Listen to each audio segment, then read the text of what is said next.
Violence, too much violence.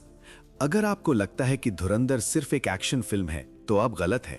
Karachi की अंधेरी गलियों में जाने से पहले मुझे एक बात कहनी है। ऑलरेडी हमने बोल दिया, ऑलरेडी कॉशन किया। यस, मैंने ऑलरेडी कॉशन किया था। ये कहानी कमजोर दिल वालों के लिए नहीं है। फिल्म में दिखने वाले स्टाइलिश विलन और स्लो मोशन एंट्रीज के पीछे जासूसों, गैंगस्टरों और पाकिस्तान के भविष्य को बदल देने वाली एक सीक्रेट वॉर छिपी है, एक खूनी इतिहास छिपा है। आज हम धुरंधर के पीछे के असली सच का पर्दाफाश करेंगे।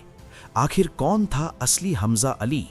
दुश्मन की मांद में घुसने वाला वो भारतीय जासूस कौन था? और पाकिस्तान के हथियार को उसी के खिलाफ इस्तेमाल करने का भारत का प्लान क्या था? सीट बेल्ट बांध लीजिए, चलिए शुरू करते हैं। धुरंधर फिल्म बॉक्स ऑफिस पर धमाल मचा रही है।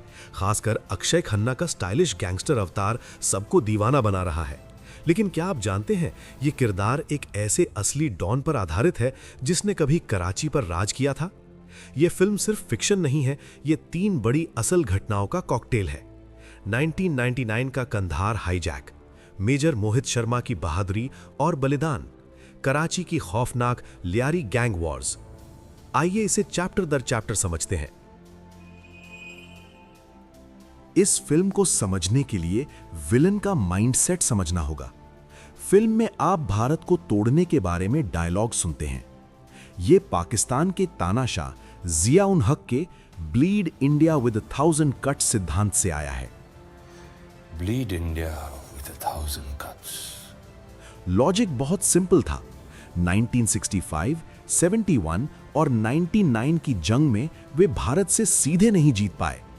इसलिए उन्होंने प्लान बनाया कि भारत को छोटे छोटे घाव दिए जाएं, यानी आतंकवाद और बम धमाकों से भारत को धीरे धीरे कमजोर किया जाए। लेकिन 1999 के कंधार हाईजैक और 2001 के संसद हमले के बाद भारत का माइंडसेट बदल गया। सीन में एंट्री हुई डोवाल डॉक्ट्रिन की। नया रूल क्या था? Offensive defence. अगर आप हमारे घर आकर हमें मारेंगे तो हम हाथ नहीं रोकेंगे। हम आपके घर में घुसकर आपसे भी जोर से मारेंगे। यही धुरंधर फिल्म की आत्मा है। फिल्म में हम रणवीर सिंह के किरदार को आतंकी समूहों में घुसपैठ करते हुए देखते हैं। ये हमारे real hero major Mohit Sharma के जीवन से प्रेरित है। 2004 में मेजर मोहित शर्मा ने आतंकियों से सिर्फ लड़ाई नहीं की, बल्कि वो खुद उनमें से एक बन गए।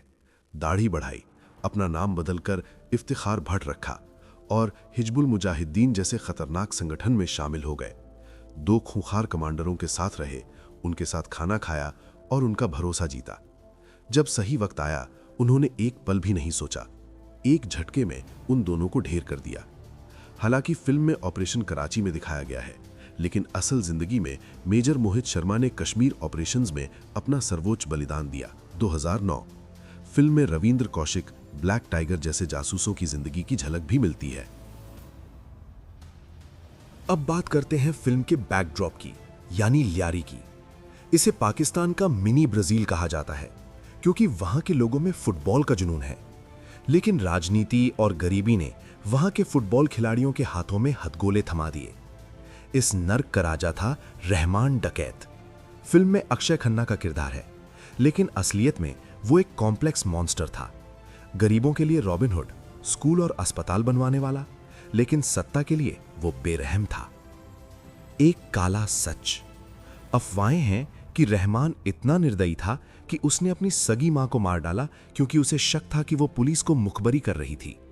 वो सिर्फ एक गैंगस्टर नहीं था, बल्कि राजनीतिक पार्टियों के सपोर्ट वाला एक वॉर लॉर्ड था।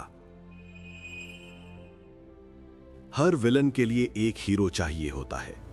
कराची की सड़कों पर वो हीरो था चौधरी असलम, संजय दत्त का किरदार। पाकिस्तान का एनकाउंटर स्पेशलिस्ट।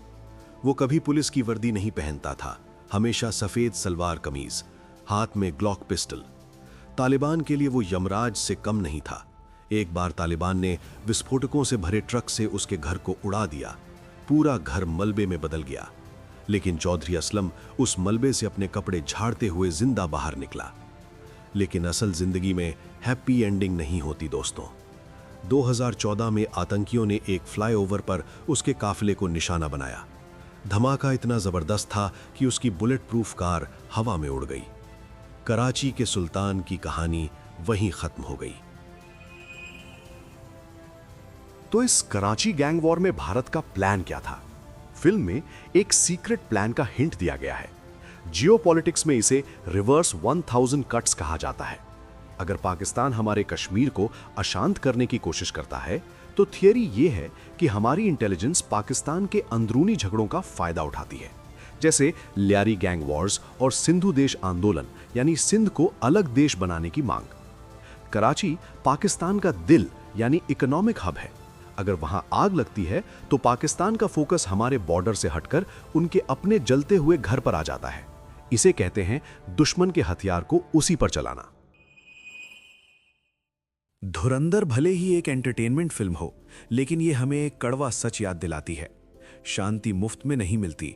ये उन बेनाम जासूसों और सैनिकों के खून की कीमत पर मिलती है जो हमारे सुरक्षित रहने के लिए अपनी जान दांव पर लगा देते हैं।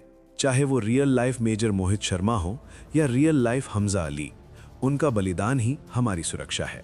इस ऑफेंसिव डिफेंस स्ट्रैटेजी के बारे में आपका क्या कहना है? क्या भारत को यही नीति जारी रखनी चाहिए? नीचे कमेंट्स में बताएं। अगर आपको ये डीप डाइव पसंद आया तो लाइक, शेयर और सब्सक्राइब करना ना भूलें। याद है ना, मैंने ऑलरेडी कॉशन किया था, यहाँ सिर्फ सच मिलेगा, अनफिल्टर्ड। जय हिंद।